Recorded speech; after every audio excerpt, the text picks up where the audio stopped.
Well, we're done First Samuel, and we've seen Saul and his sons die. We know that David's already on the scene, but yet only a few people know that he's been anointed as king. But God's sovereignty, he knows, and we know that that's going to take place. It's quite interesting as you come out of First Samuel. We had 94 years. We had 2 judges and the beginning of 1 king. We just got a little glimpse at David. But in 2 Samuel, we had 33 years and 1 king, which is David. It's going to be focused mainly on David. But if we stay with chronological Bible, it's really difficult here because, you see, David wrote over 85 Psalms, have his name in them. And it's hard to tell whether he wrote them at the beginning of his ministry as king, whether he wrote them as the events occurred, or whether he wrote them in his old age in retrospect as he reflected back on his ministry. But we're going to try to cover the 85 Psalms.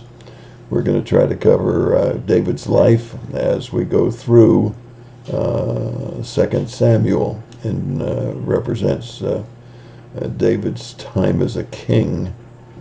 We're also going to be touching on Chronicles because David is apparent there as well as Kings. And later we're going to be talking about Solomon, who appears at the very end of this. And you can imagine all of the books that we're going to be looking at there: Proverbs, Song of Solomon, as well as First Chronicles, First Kings. And so it gets a little confusing. We're going to try to tie it all together in some kind of sequential, and believe me, it's purely speculative chronologically because we don't really know when they wrote some of these things in their ministries, as Solomon and David are revealed to us. But there is an interesting outline. The outline for 2 Samuel for David's life is success, sin, and failure. Wow. Terrible summation of somebody's life, isn't it? Success, sin, and failure. In that order. It wouldn't be so bad if it was sin, success, but it's not sin, success. It's not failure, sin, and success, but it's success, sin, and failure. And what goes right along with it, if you were to give new names for the 3 parts of David's life, you'd probably give it a title like obedience, disobedience, and judgment. That's even more scary, isn't it? Obedience with success, disobedience with sin, and judgment for failure. Well, those are the things that we're going to be looking at over the next couple of days and probably weeks, especially as we get into all of those Psalms. Nevertheless, I think if nothing else, the birds are happy we're back in Tryon, North Carolina, at our cabin where we can put out a bird feeder or 2 or 3. The hummingbirds are already back, and we've seen goldfinches, we've seen woodpeckers, we've seen cardinals, we've seen goldfinches, I think I said that. We've seen sparrows and all kinds of other birds. We've also seen another bear as he walked through the property, so the bears are active up here right now. I think that we all should reflect on how do we want our life story summarized. Hopefully not success, sin, and failure. Hopefully lost, found, and glorified God. That's how we should want our lives to read. God bless you and have a great day.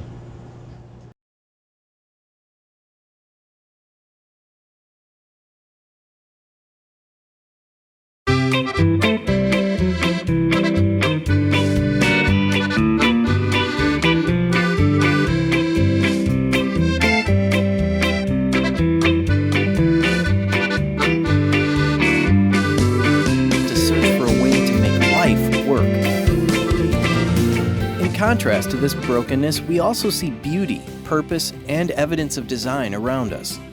The Bible tells us that God originally planned a world that worked perfectly, where everything and everyone fit together in harmony. God made each of us with a purpose, to worship Him and walk with Him.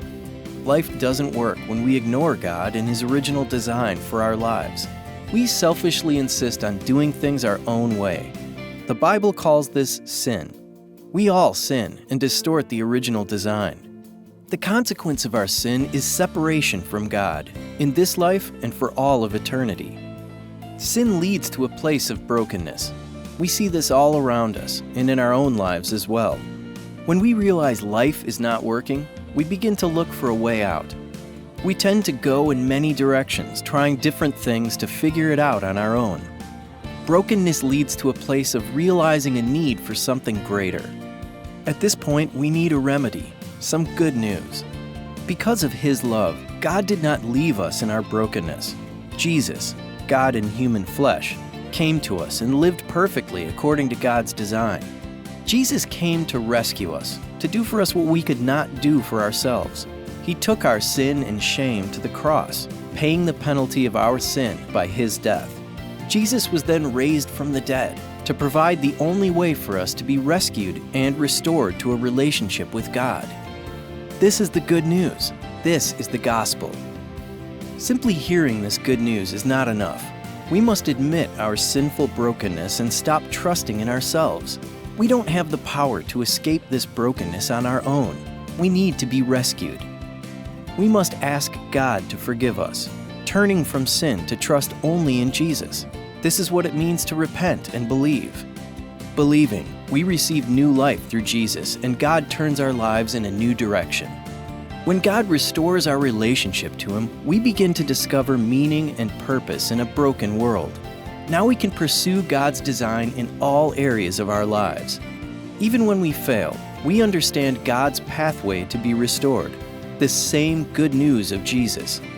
God's Spirit empowers us to recover His design and assures us of His presence in this life and for all of eternity.